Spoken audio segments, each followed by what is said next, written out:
vanilla, and cinnamon always takes me back to those early mornings at Sullivan's Diner, watching Mom work her magic at the griddle. I'm Sophia Sullivan, and this is the story of how my brothers tried to erase our mother's legacy and how a weathered recipe book changed everything. A restaurant is more than just food, Mom used to say, whisking batter in the pre-dawn light. It's memories made around a table, stories told over coffee, comfort served on a plate. She'd demonstrate each recipe with graceful precision, adding pinches of spices without measuring, creating dishes that made our little diner the heart of downtown Mill Creek for 40 years. My brothers, Michael and James, never understood that. They saw the worn vinyl booths, the decades-old coffee machines, the cracked tile floor that Mom refused to replace because it had character. They didn't see what I saw. The history in every scratch, the love in every recipe, the magic that made ordinary ingredients extraordinary. I practically grew up in that kitchen, watching Mom transform simple ingredients into dishes that people drove hours to taste. Her blueberry pancakes weren't just breakfast. They were clouds of perfection that made food critics write poetry. Her chicken pot pie had a crust so flaky it made pastry chefs weep. And her mysterious sunshine sauce had customers begging for the recipe for decades. Family secrets stay in the family, she'd always say with a wink, adding another unmarked ingredient to the sauce that made everything it touched taste like heaven. While my brothers escaped to college and corporate jobs, I stayed, learning every recipe, every technique, every secret that made our diner special. Mom never wrote anything down, or so I thought. It's all up here, she'd say, tapping her temple. When you cook with love, measurements are just suggestions. The day Mom passed away, 6 months ago, the diner lost its song. The morning rush felt hollow without her voice calling out orders. The kitchen seemed too big without her presence. But I kept cooking, kept serving, kept her spirit alive through every dish that left the kitchen. Michael and James showed up for the funeral in their expensive suits, made appropriate sad faces, then disappeared back to their lives, leaving me to handle everything. The only time they called was to complain about the diner's outdated image and limited profit potential. It's a money pit, Sophia, Michael would say during his rare visits. Mom was too sentimental to modernize, but times change. The property alone is worth more than the business, James would add, eyes fixed on his phone. We could sell to developers and all make a fortune. But I held firm. The diner wasn't just a business, it was Mom's heart and soul, her legacy to the community she loved. Besides, I knew something they didn't. It happened 3 weeks ago while I was cleaning out Mom's old office. Behind a loose panel in her ancient desk, I found it.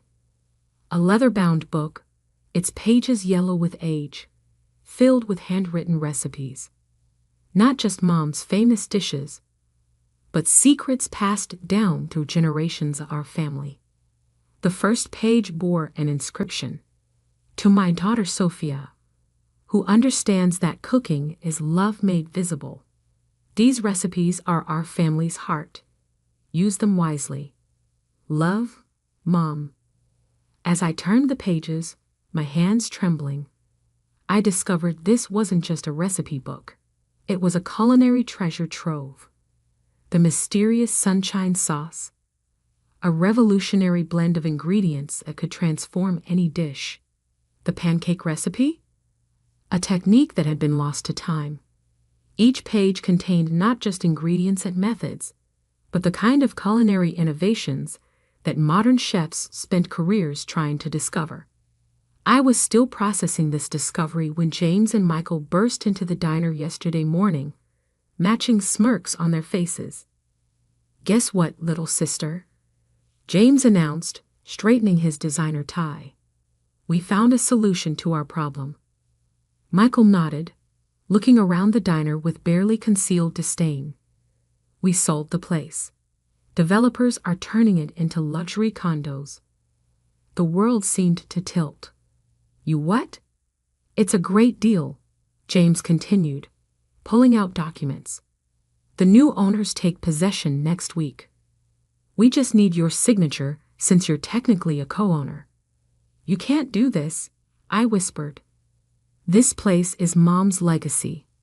Mom's gone, Sophia, Michael said, his voice patronizing. And this place is worthless, except for the land it sits on. Time to grow up and accept change. They didn't notice my hand slip into my apron pocket, touching the recipe book I'd been studying every night. They didn't know about the calls I'd been getting from famous chefs who'd heard whispers about Mom's secret recipes. They had no idea that just yesterday, a celebrity restaurateur had offered 7 figures just for the sunshine sauce recipe alone. The papers are just a formality, James was saying, holding out a pen. The deal's already done. I looked around the diner, at the counter where Mom taught me to roll pie crust, at the booth where she helped me with homework, at the kitchen where she created culinary magic for 40 years. Then I looked at my brothers, these strangers in expensive suits who thought they could erase all of that with a signature. Actually, I said quietly, we need to talk about Mom's real legacy, and why this diner is worth more than you could possibly imagine. Michael laughed. What? The outdated equipment? The ancient recipes? I smiled, thinking of the book in my pocket, of the offers already coming in, of the look that would soon replace those smirks on my brothers' faces. Let me make you boys some coffee, I said, heading to the kitchen, and then I'll show you exactly what Mom left behind. The morning sun streamed through the diner's windows, catching the steam from the coffee maker, creating a halo effect around the worn counter. Mom always said the best revenge is served like the best meals, with perfect timing and just the right ingredients. I was about to show my brothers just how right she was. I set 3 cups of coffee on the corner booth table, watching steam rise as my brothers impatiently checked their phones. The morning sun painted shadows through the vintage Sullivan's Diner window sign, creating patterns on the worn tabletop, the same table where Mom used to test her new recipes. Can we hurry this up? Michael drummed his fingers on his leather portfolio. Some of us have real jobs to get to. Funny you should mention real jobs, I said, sliding into the booth. Tell me, how much did these developers offer for the diner? James smirked. $2 million. Far more than this outdated greasy spoon is worth. I pulled out my phone, opening an email I'd received yesterday. Interesting, because Marco Romano just offered me $3 million for a single recipe. The silence that followed was delicious. Marco Romano, the celebrity chef with 17 restaurants and his own cooking empire, was a name even my corporately obsessed brothers recognized. You're lying, Michael finally managed. I slid my phone across the table. They huddled over it, reading the email from Romano's business manager. Their faces paled as they reached the dollar figure. This is a joke, James stammered. Romano wouldn't. Oh, that's just for the sunshine sauce recipe, I continued casually, sipping my coffee. He hasn't even heard about the pancakes yet, or the pie crust technique that Gordon Walsh called revolutionary when he dined here last week. Gordon Walsh, the 3-star Michelin chef? Michael's coffee cup froze halfway to his mouth. I nodded. Turns out Mom's outdated recipes are quite valuable to the right people. I reached into my apron and pulled out the leather-bound book. Especially when they're part of a collection that spans 3 generations of culinary innovation. Their eyes locked onto the book like sharks scenting blood. I could practically see dollar signs reflecting in their designer glasses. "If this is true," James said slowly, "then as co-owners of the diner, those recipes belong to all of us." "Actually," I countered, "Mom left the book specifically to me. Check the inscription." They read Mom's handwritten note, their expressions darkening. "This doesn't change anything," Michael snapped. "The sale agreement is already unsigned." I cut in. "And incomplete without my approval. But here's what you don't understand. The recipes are just the beginning." I pulled out my laptop, opening the files I'd prepared. Over the past 3 weeks, since finding Mom's book, I've been documenting everything. Testing recipes, recording techniques, upgrading equipment, and people have noticed. I showed them the reservations list, packed solid for the next 6 months. The write-ups in food blogs, the messages from celebrity chefs and restaurant critics begging for tables. Last Tuesday, Anthony Chin from Taste Masters came in disguised to try Mom's pot pie. He called it, and I quote, "a masterclass in comfort food elevation that makes modern molecular gastronomy look like amateur hour." "That's impossible," James protested. "This is just a diner." "No," I corrected him. "This is a culinary legacy. Mom wasn't just cooking, she was innovating. That sunshine sauce, it's a completely unique process that creates flavors nobody has been able to replicate. The pancake recipe? It involves a technique that professional chefs have been trying to figure out for decades." I opened another email. The Food Network wants to feature us in their Hidden Gems series. The Culinary Institute of America is interested in documenting Mom's techniques for their archives, and 3 different restaurant groups have approached me about franchise opportunities. Michael leaned forward, his business instincts finally engaging. "How much are we talking about?" "The recipes alone? Industry experts value them at 8 figures. The diner, with its established brand and growing reputation, add another 0. But the developers," James began, "can find another location." I finished. "This spot, this diner, with its history and its secrets, it's worth more than any luxury condo project." I pulled out a folder of my own. "So here's my offer. I'll buy out your shares. Fair market value, based on current professional assessments of the business's potential. You walk away with more than your developer deal would have paid, and I keep Mom's legacy alive. Or," Michael's eyes narrowed, "or I go public with everything. The secret recipes, the celebrity chef endorsements, the franchise potential. Watch how fast your $2 million deal evaporates when developers realize what they're trying to tear down." James reached for the recipe book. I pulled it back smoothly.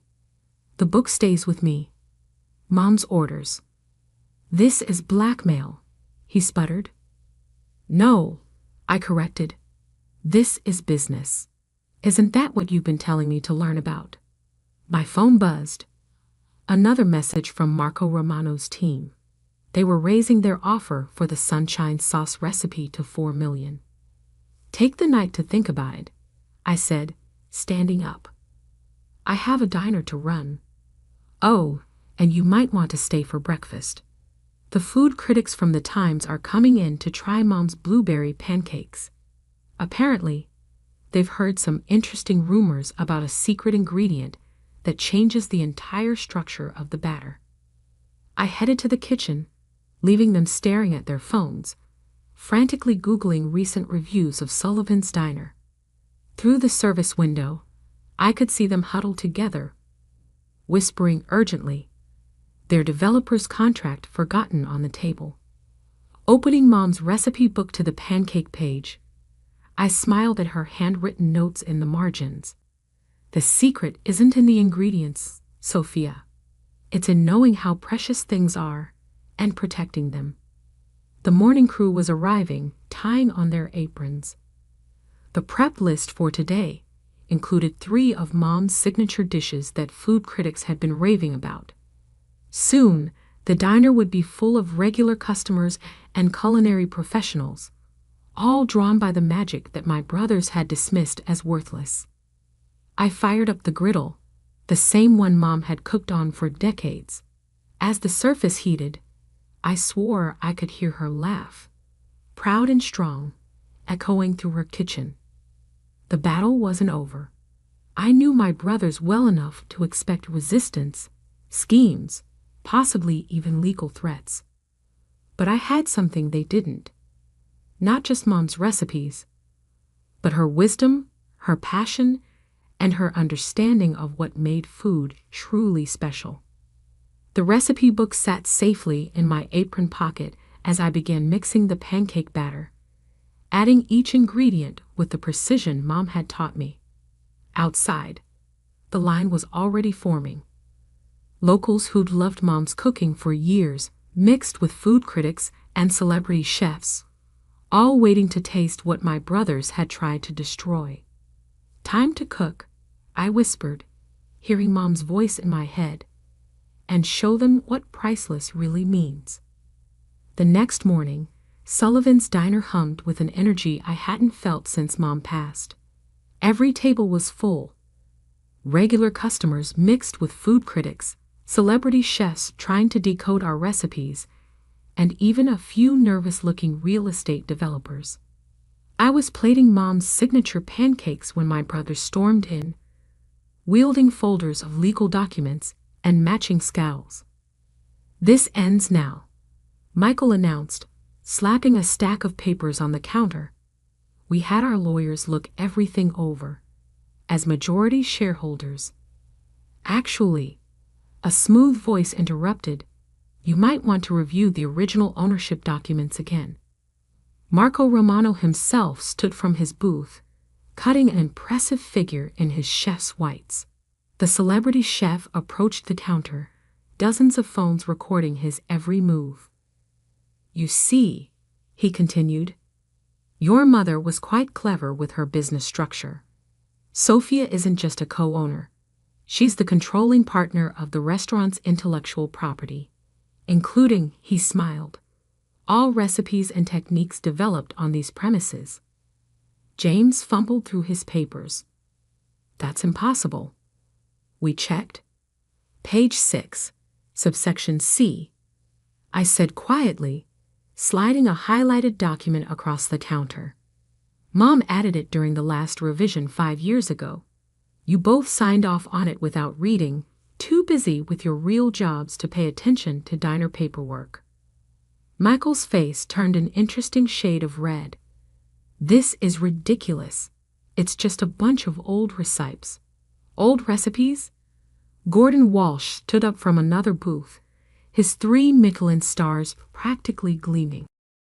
"Young man, your mother invented a sauce stabilization technique that revolutionizes flavor profiles. That single innovation is worth millions in the current market. And the pancake methodology?" Anthony Chin emerged from the kitchen, where he'd been observing our breakfast prep. "It completely reinvents the relationship between protein structures and heat application.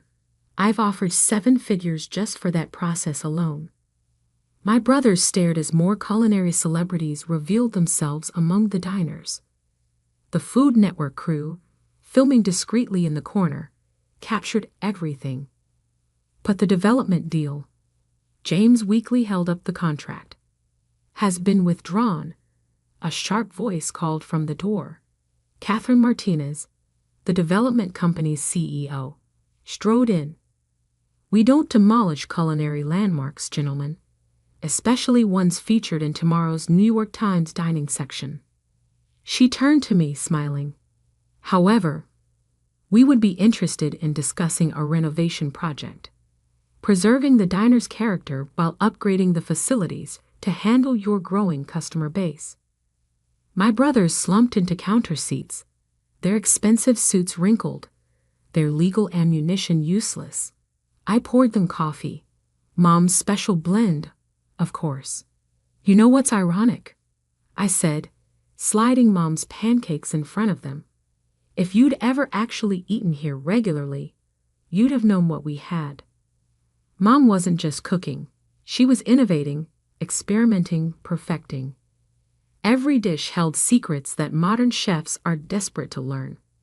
Speaking of secrets, Marco Romano interjected, "Shall we discuss my offer for a Sullivan's Diner specialty restaurant in Las Vegas? Featuring your mother's recipes, prepared under your supervision, of course. And the cookbook deal," added a publishing executive from her corner table. 7 figures, just for the first edition. The cooking show potential is enormous. The Food Network producer chimed in. Authentic family recipes. Real culinary innovation. A great redemption story. My brothers stared at their pancakes, perfect golden brown, the secret technique making them simultaneously fluffy and crisp in a way no other chef had mastered. "We could work something out," Michael said quietly. "As a family." I thought about Mom's words in the recipe book. Success, like the perfect sauce, requires balance. Too much of any ingredient ruins the whole dish.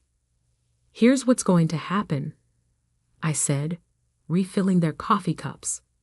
"You're going to sign over your shares of the diner to me. Fair market value, as originally offered. In exchange, you'll each receive a small percentage of the licensing profits from Mom's recipes. Not because you deserve it, but because Mom would have wanted the family to share in her legacy. And if we refuse," James attempted one last show of defiance. Marco Romano laughed. "Then your sister takes these recipes and opens a new restaurant without you. How much do you think this property will be worth when Sullivan's Diner relocates 2 blocks away?" They signed the papers within the hour. 1 year later, Sullivan's Diner celebrated its reopening. The renovation had been perfect, maintaining the classic feel while modernizing the kitchen and expanding the seating.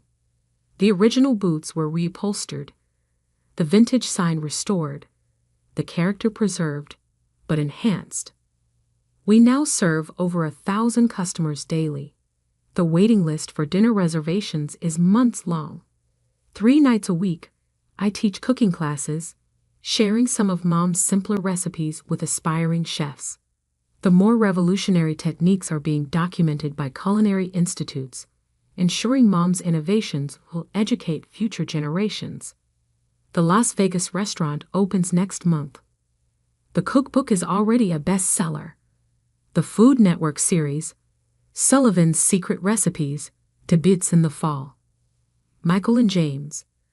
They come around occasionally, usually when the quarterly profit shares are distributed. They even eat here sometimes, finally learning to appreciate what Mom created. Last week, I caught Michael trying to reverse engineer the sunshine sauce recipe. I just smiled. Some secrets aren't meant to be cracked. Mom's recipe book sits in a place of honor behind the counter, in a custom display case. Next to it stands her old whisk, the one she used to make the pancake batter every morning for 40 years. Sometimes, when I'm in the kitchen before dawn, mixing those same ingredients, I swear I can hear her voice. "The secret ingredient isn't in the pantry, Sophia. It's in knowing what you have, fighting for what matters, and remembering that the best recipes aren't just about food. They're about love." Just yesterday, a young girl sat at the counter, watching me cook with wide eyes, just like I used to watch Mom. Her mother told me they'd driven 6 hours just to eat here. "How do you make everything taste so special?" the girl asked. I thought about the recipe book, about Mom's legacy, about the magic that happens when passion meets innovation. about how my brothers almost destroyed something priceless because they couldn't see its true value. The real secret, I told her, sliding a perfect pancake onto her plate, is understanding that some things are worth more than money. Some things are worth fighting for. The diner filled with the breakfast rush, regulars, tourists, food critics, all drawn by recipes that had almost been lost. The griddle sizzled, coffee brewed, and the spirit of Sullivan's Diner lived on, stronger than ever. Mom would have loved it. After all, she always said the best revenge is served, not just with perfect timing and the right ingredients, but with a side of success that keeps on growing. As for that sunshine sauce recipe, it's still a secret. Some things, like Mom knew, are priceless, not because of what they're worth, but because of what they mean. And every morning, as I unlock the diner's doors and fire up the griddle, I smile, knowing that the real value of Sullivan's was never in its property or even its recipes. It was in the legacy of a woman who understood that true innovation doesn't always wear a fancy suit or come with a big price tag. Sometimes it wears an apron, works a humble griddle, and changes the world one perfectly cooked pancake at a time.